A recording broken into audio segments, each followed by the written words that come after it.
Let's talk about the uncomfortable math of wealth. It all starts with one number. That number is 17%. So what does that actually mean? Well, according to the Financial Conduct Authority, it means 17% of people with consumer debt are in moderate to severe financial distress. And look, we're not just talking about being a little tight on cash. This is serious trouble. So what's the real difference between them and everyone else? It's not luck, it's not intelligence, it's not even how much money you make.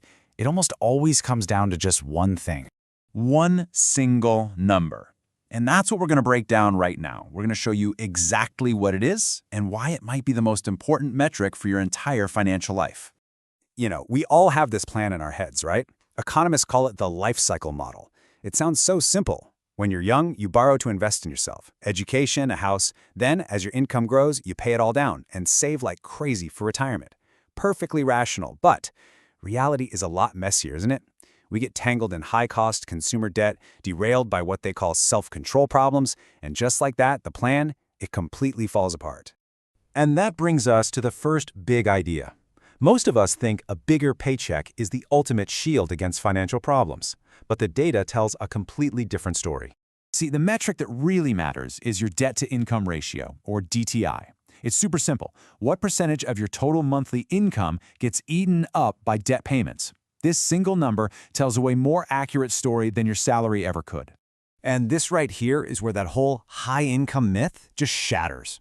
Looking at the data from the FCA, it's pretty wild. The group with the lowest DTI, the people in the best shape, they actually have a much higher average income than the group with the highest DTI. The people in the most precarious position are completely swamped by their debt payments. It's the ratio that predicts trouble, not the salary. And this chart just lays out the danger so clearly. As your DTI ratio climbs, your risk of financial distress doesn't just creep up, it skyrockets. People in that top 10% for DTI are massively more likely to face severe financial hardship. We're not talking about a gentle slope here. This is a cliff. Okay, so keeping your DTI low, that's defense. It's about protecting yourself. But what about playing offense? What about actually building wealth? Well, that leads us to the second and honestly most brutal piece of math we need to talk about. So why do we put off saving? I mean, we all know we should, right? Well, it's a cognitive bias called hyperbolic discounting.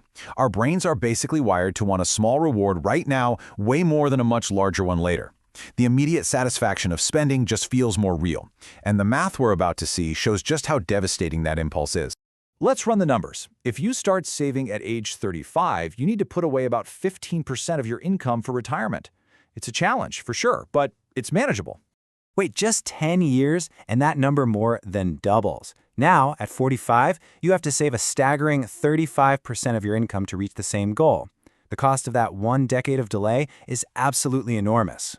And if you wait until 55, the goal becomes almost mathematically impossible. You'd need to save nearly 80% of your income. Procrastination isn't just a bad habit, it is a wealth killer. So we know we have to manage our DTI, and we know we have to start saving early. But how do you bridge that gap? The answer lies in completely reframing how you think about debt. We fall for another bias called mental accounting.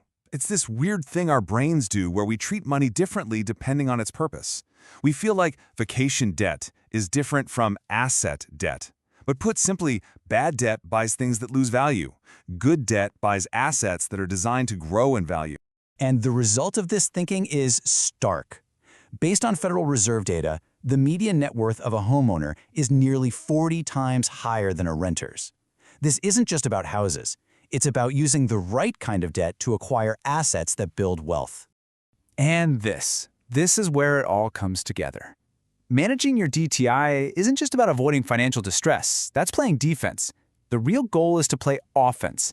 Lowering your DTI aggressively frees up cash flow. And that cash flow is the weapon you use to fight procrastination. It's the capital you deploy to start buying assets using the right kind of debt. So what do you do with all of this? Forget your salary for a moment, forget your net worth. The most powerful number you can focus on right now is your debt-to-income ratio. Calculate it. Today. Understand it and start making every financial decision with the goal of driving it down.